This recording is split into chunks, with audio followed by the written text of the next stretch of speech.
Everyone sees the Instagram photos. They see the sunset over the Mekong, the perfect bowl of pho, and the freedom of being a solo traveler in Southeast Asia. But after traveling solo since I was 16 years old, I realized there is a massive gap between the dream and the actual day-to-day reality.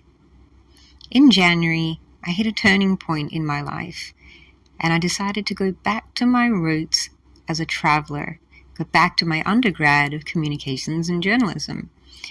But being an older millennial on the road in 2026 is different than it was 20 years ago.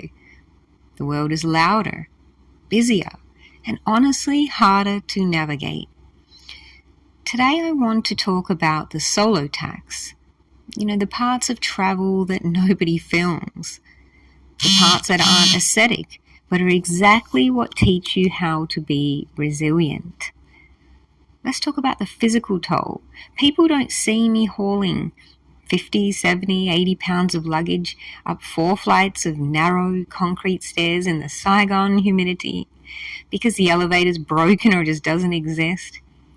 They don't see the sweat, the back pain, or the sheer exhaustion of navigating a massive airport connection after 12, 20, 30, 40 hours of flying. And then there are the people. As a female alone, you're a walking target for every hustler, every scammer on the street. It's a constant mental drain of having to keep your guard up. It's the cab driver that tells you the road is closed to triple the fare, or the friendly local at the train station who's actually just trying to lead you into some kind of commission trap or get a tip. It's an assault on your patience. When you're tired, you're hungry, you're carrying your entire life on your back, you have to argue, or having to argue over a $2 taxi fare feels like a battle. It's not about the money, it's about the energy it takes to constantly defend yourself.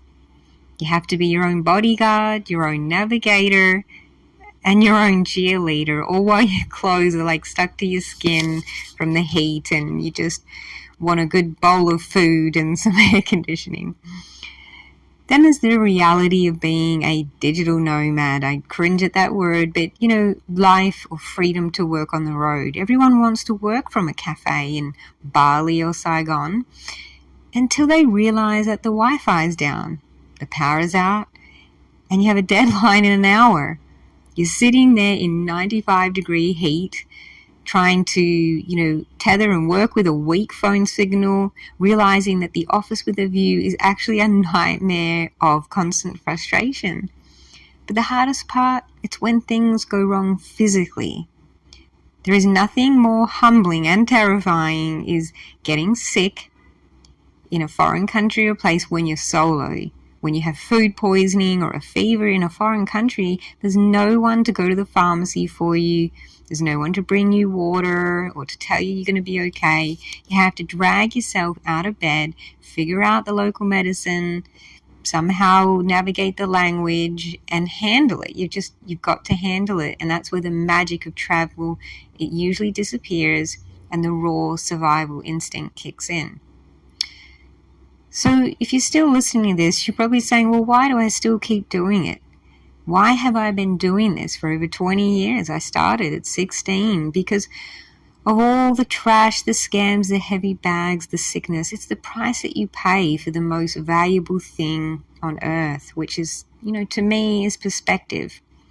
When you move your own bags, you realize how much stuff, emphasis on stuff, you don't actually need. You start to let go of both the physical and emotional baggage that doesn't serve you. You realize how little you can actually live with, and you learn that you are capable of handling a crisis on your own. Travel forces you to shed the versions of yourself that are timid or indecisive, and it strips you down to your core. And then there are the moments that make the struggle worth it. It's the intangible energy of Saigon, a Saigon street market. It's the genuine toothless smile of a street food vendor who's happy that you like their food. It's the connection you make with a local person where you don't even speak the same language. but you understand each other perfectly through a gesture, a simple gesture even, or a laugh. You can't buy that energy. You have to earn it by being there on the ground, in the heat and in the thick of it. Travel teaches you a specific kind of resilience that you can't learn at home. It teaches you that ruin and chaos, they're just part of the process or the process. In Ubud, I saw the construction and the noise and it bothered me. But then I realized that the noise is just life happening. Traveling solo, it encourages you to let go of the need for control. You learn to embrace flight delays, the bad Wi-Fi, the scammers as part of the adventure, not an obstacle to it. You develop a new way of life, where you don't wait for permission to be happy. You find gratitude in the smallest things. A cold bottle of water, a working elevator, even a seat on a crowded bus. And you realize that if you can navigate a city of 9 million motorbikes solo, you can handle whatever life throws at you back home or wherever you go.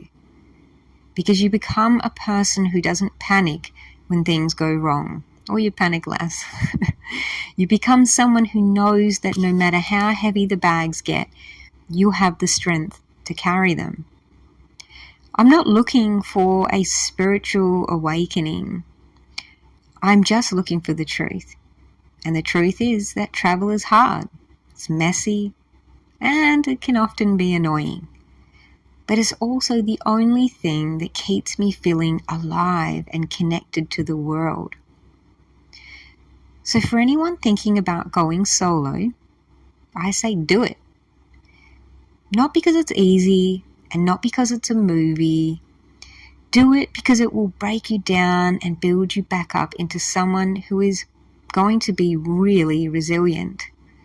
Someone who knows how to let go of what no longer serves you.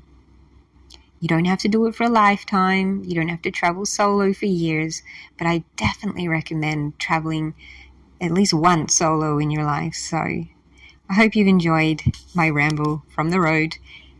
My name's Angel, and I'm here in Saigon, Vietnam, and I look forward to you following along in the travels. Thanks so much for following along, and I wish you all the best in your travels. Take care.